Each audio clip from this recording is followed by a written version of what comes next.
Hello everyone, welcome to my channel MDT traders. ये gold का 4 our का time frame है और प्राइस जो अभी 4396 के आसपास ट्रेड होता हुआ दिख रहा है।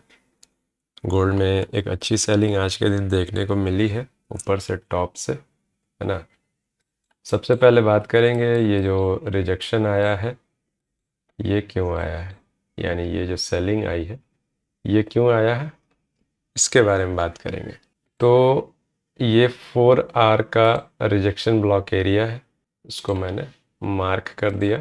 लाइव में मैंने कई बार बताया है कि मार्केट अपने रिजेक्शन ब्लॉक एरिया से गिरता है, ठीक है। 4 आवर का ये रिजेक्शन ब्लॉक एरिया बना हुआ था, वहाँ से टैप करके अभी प्राइस नीचे की तरफ एक अच्छा 4 आवर पे कैंडल भी क्लोजिंग हो चुका है, स्ट्रॉन्ग कैंडल है, क्लोजिंग देख रहे हैं आप, है ना।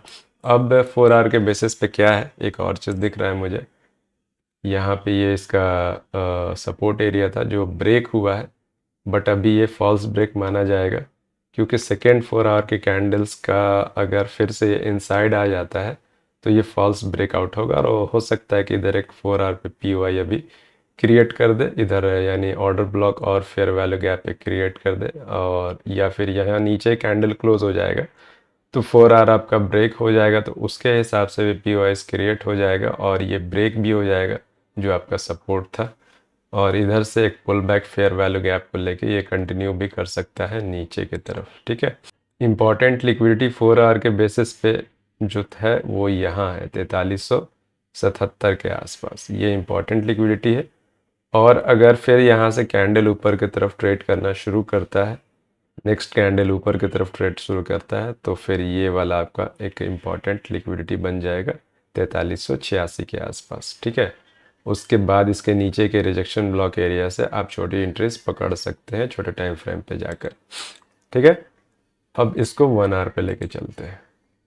हाँ, 4 आवर के बिहाफ पे एक इम्पॉर्टेंट चीज़, यहाँ पे ये जो ऑर्डर ब्लॉक है आप इसको चाहें तो मार्क करके रख सकते हैं। पहला तो ऑर्डर ब्लॉक, यानी ये दोनों पीओआई है, पॉइंट ऑफ इंटरेस्ट, और दूसरा ये आपका हो जाएगा फेयर वैल्यू गैप, ठीक है। तो पहला रिएक्शन आपको इधर से देखने को मिल सकता है और फिर दूसरा जो है इन लेवल्स के अंदर से छोटे टाइम फ्रेम पे आपको देखने को मिल सकता है, ठीक है। ये सारे फेयर वैल्यू गैप्स अब जो है ये मिटिगेट हो चुका है, कोई अब फेयर वैल्यू गैप है नहीं, तो यही आपका बचा हुआ है, इसको ध्यान में रखेंगे। तो पहला 4 आवर के बेसिस पे क्या हुआ, रिजेक्शन आया है यहाँ से, उसका कारण मैं आपको छोटे टाइम फ्रेम पे बताता हूँ, इससे छोटे टाइम फ्रेम पे 1 आवर पे। कल अगर आप मेरे लाइव में जुड़े होंगे तो आपको मैंने क्लियर कहा था कि ये आपका ऑर्डर ब्लॉक है, और ऑर्डर ब्लॉक के ऊपर अगर कैंडल क्लोज करके सेकेंड कैंडल, यानी दो बैक टू बैक 1 आवर के कैंडल्स ऊपर क्लोज कर देते हैं, है ना। पहला तो इसने क्लोज किया, सेकेंड कैंडल देख लीजिए कहाँ है 1 आवर का, तो ये फेक ब्रेकआउट अपना छोटकू भी बना था, ये हमारा छोटकू कैंडल, अगर इसके बारे में जानना है तो लाइव में ज़रूर आप पूछना। छोटकू के बाद एक कैंडल स्ट्रांगली फ्लिप हुआ है, अब यहाँ से क्या हो सकता है। हाँ, रिजेक्शन ब्लॉक एरिया की बात करें तो ये 4 आवर का भी रिजेक्शन ब्लॉक एरिया था और ये 1 आवर का भी सेम रिजेक्शन ब्लॉक एरिया था। दोनों आपको रिजेक्शन ब्लॉक एरिया जो दिख रहा है 4 आवर पे भी और 1 आवर पे भी, ये भी अपने आप में एक रेजिस्टेंस था बड़े टाइम फ्रेम पे। अब छोटे टाइम फ्रेम पे नहीं जाऊंगा 1 मिनट पे कि इधर क्या क्या रहा होगा, जहाँ से ये मार्केट गिरा है वो आपको छोटे टाइम फ्रेम पे पता चलेगा, लेकिन 1 आवर पे एकदम क्लियर है, 4 आवर पे एकदम क्लियर है कि अपना रिजेक्शन ब्लॉक एरिया को टैप करके मार्केट गिरा, ठीक है। जैसे कि यहाँ पे मार्केट ने किया था इससे पहले, इसको आप जब ड्रॉ करेंगे तो आपको साफ दिख रहा है कि ये 1 आवर के रिजेक्शन ब्लॉक एरिया को पहले क्लियर किया था, यहाँ से मार्केट गिरा था। अब नेक्स्ट टाइम इस रिजेक्शन ब्लॉक एरिया से मार्केट गिरा है, ठीक है, समझ में आ गया होगा। अब रहा सवाल कि ये जो आपका ऑर्डर ब्लॉक था, ये ऑर्डर ब्लॉक फिल हो गया, ऊपर की तरफ गया, बट कैंडल सस्टेन नहीं कर पाया, ऑर्डर ब्लॉक के इनसाइड आकर एक स्ट्रॉन्ग रिजेक्शन दिखाकर कैंडल ने ब्रेक कर दिया, मार्केट स्ट्रक्चर शिफ्ट कर दिया ये वाला, यानी मार्केट स्ट्रक्चर शिफ्ट करके अब ये नीचे की तरफ, ये आप कह लें इम्पोर्टेंट स्विंग, या फिर ये कह लें ये वाला जो स्विंग बना कर गया था इसको भी मार्केट ब्रेक कर चुका है, ठीक है। अब यहाँ पे बाइंग आ रहा है जो, उसका भी मैं थोड़ा सा आप लोगों को दे देता हूँ, व्यू इस पर रख देता हूँ, बिकॉज ये जो एरिया है मैं अपने लाइव में बताता हूँ कि ये 80 टू 88 के एरिया में आ जाता है मार्केट। तो वहाँ से कुछ ना कुछ अपना जो है पुल बैक वगैरह दिखाने की कोशिश करता है। वही पुल बैक्स वगैरह आपको इधर से आते हुए दिख रहे हैं। यहाँ पे लेवल भी था, ये लिक्विडिटी क्रिएट कर चुका था। वो अभी जो मैंने इधर देखा है वो मैं छोटे टाइम फ्रेम पे बता सकता हूँ, बट वीडियोस लंबी हो जाएगी, ठीक है। तो ये कैंडल बायर्स का आया, प्योर सेलिंग कैंडल के बाद ये कैंडल बायर्स का आया 1 आवर पे, और इसके लिक्विडिटी लेने के बाद नीचे से ये बाइंग आई थी, और अभी जस्ट ये कैंडल क्लोज भी हो चुका है। इस कैंडल के बारे में हम लोग बात कर लेते हैं, जो अभी जस्ट कैंडल क्लोज हुआ है, ठीक है। सबसे पहले थोड़ा सा इसको मैं क्लियर कर दूं। तो कैंडल जो आपको दिख रहा है ये प्योर एक छोटकू कैंडल है, ये हमारा फिर से यहाँ से बाइंग की कोशिश तो ज़रूर हुई है, बट ये इसके इनसाइड ही क्लोज हुआ है, इसके विक के, इसके बॉडी के इनसाइड ही क्लोज हुआ है ये कैंडल।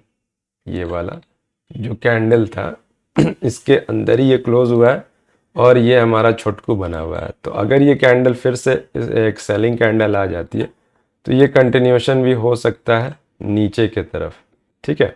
जैसे कि 1 आवर पे इधर आपके ब्रेकर ब्लॉक वगैरह मैंने बता रखा है ऑलरेडी, ऑर्डर ब्लॉक और सारे चीज़ें जो है ऑलरेडी मैंने बता रखा है। तो इधर ये मेन लिक्विडिटी है, तो छोटे टाइम फ्रेम पे आपके इधर भी आ सकता है मार्केट। पहले इन फेयर वैल्यू गैप से रिएक्ट कर सकता है, जो कि आपको यहाँ पे ऑलरेडी दिख रहा है, और ये आपकी लिक्विडिटी इज इम्पॉर्टेंट, है ना। तो इधर से मार्केट पहला छोटा आपको रिएक्ट करता हुआ दिख सकता है। अच्छी सेलिंग आ गई, मान के चलो ये सिंगल कैंडल ही जो है बहुत ही स्ट्रॉन्ग सेलिंग दिखा देता है, तो फिर ये 4 आवर के अंदर ये ऑर्डर ब्लॉक आपका वर्क करता हुआ दिख सकता है। ये फेयर वैल्यू गैप इधर का एरिया काफ़ी इंपॉर्टेंट रहेगा, है ना। इन सभी चीज़ों को ध्यान में रखेंगे। अब यहाँ पे बात कर लेते हैं कि ऊपर में क्या, इसको अब मैं हटा देता हूँ। ऊपर में बहुत ही इंपॉर्टेंट है ब्रेकर ब्लॉक 1 आवर पे, ये वाला, है ना। मार्केट जब नीचे आया तो इस ब्रेकर ब्लॉक पे मार्केट को रुकना चाहिए था, एक प्रीवियस कैंडल के लिक्विडिटी को लेना चाहिए था, और उसके बाद नीचे आना चाहिए था, तब ये ऑर्डर ब्लॉक जो है फिल होता, मिटिगेट होता। बट वैसा मार्केट ने किया नहीं, वन वे में इसको ब्रेक कर दिया है। तो ये बना रहेगा 1 आवर पे ऑर्डर ब्लॉक।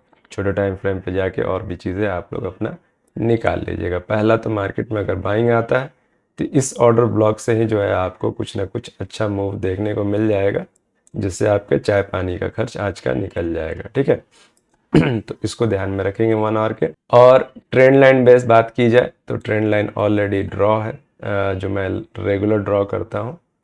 ट्रेंड लाइन ये वाला जो मैंने डेली ड्रॉ कर रखा है लाइव में, तो ये वाला ट्रेंड लाइन आपका रहेगा। इसके ब्रेक के बाद अगर मार्केट नीचे ट्रेड करना शुरू कर देता है तो फिर आप वेट कर सकते हैं इधर से एक बाइंग की, और इधर कोई फेयर वैल्यू गैप रहेगा तो इधर से आप जो है सेलिंग कर सकते हैं कंटिन्यू कुछ इस तरीके से, और ट्रेंड आपका डाउन हो जाएगा उसके बाद। जब ट्रेंड लाइन के नीचे ये थोड़ा मूव दे के ऊपर आए और इधर से सेलिंग दिखाए तो ये ट्रेंड और डाउन हो सकता है, ठीक है। और ऊपर में ट्रेंड लाइन्स तो अभी खास कुछ वैसा बन नहीं रहा है। हाँ, यहाँ पे एक ट्रेंड लाइन था अपसाइड के लिए, जिसको भी जाना है इस ट्रेंड लाइन का वेट करेंगे। ये ट्रेंड लाइन जो है अब ब्रेक होगा और ऊपर डिस्प्लेसमेंट के साथ ब्रेक होगा, तो रिटेस्ट पे हम लोग एंट्री वगैरह प्लान कर सकते हैं। यहाँ पे एक ट्रेंड लाइन कल लाइव में मैंने ऑलरेडी 1 आवर के बेसिस पे ड्रॉ किया था, इधर ही कहीं था शायद, ये ट्रेंड लाइन था ये वाला, है ना। तो यहाँ पे आपका वही आ रहा है। इस ट्रेंड लाइन के बेस पे अगर आप ट्रेड करना चाहते हैं तो ट्रेंड लाइन को रिटेस्ट करने आएगा, अगर नीचे से जहाँ से भी आए तो इधर एक ब्रेकर ब्लॉक ऑलरेडी है, तो आप जो है इस ब्रेकर ब्लॉक पे अब ट्रेड कर सकते हैं, बिकॉज ट्रेंड लाइन ब्रेक हो चुका है। 2 कैंडल्स 1 आवर के नीचे क्लोज हो चुके हैं। नीचे से अगर बाइंग होगी तो इस ब्रेकर ब्लॉक से आप जो है ट्रेड वगैरह प्लान अपना शॉर्ट साइज का ही कर सकते हैं, ठीक है। क्योंकि मार्केट स्ट्रक्चर शिफ्ट हो चुका है, और शिफ्ट होने के बाद मार्केट अपने फेयर वैल्यू गैप की तरफ जाता है, ऑर्डर ब्लॉक की तरफ जाता है। तो दोनों कन्फर्मेशन है। मैंने कई बार आप लोगों को बताया अपना सेटअप कि fair value gap plus breaker block ये एक स्ट्रॉन्ग सेटअप है, ठीक है। रिजेक्शन के लिए अब जो है यहाँ से एक स्ट्रॉन्ग सेटअप हो जाएगा, बिकॉज ट्रेंड लाइन ब्रेक हो चुका है, रीटेस्ट करने जाएगा। फेयर वैल्यू गैप के अंदर ब्रेकर ब्लॉक है, बड़े टाइम फ्रेम का छोटे टाइम फ्रेम से अपना इधर निकाल कर आप ट्रेड कर सकते हैं शॉर्ट साइड का, ठीक है।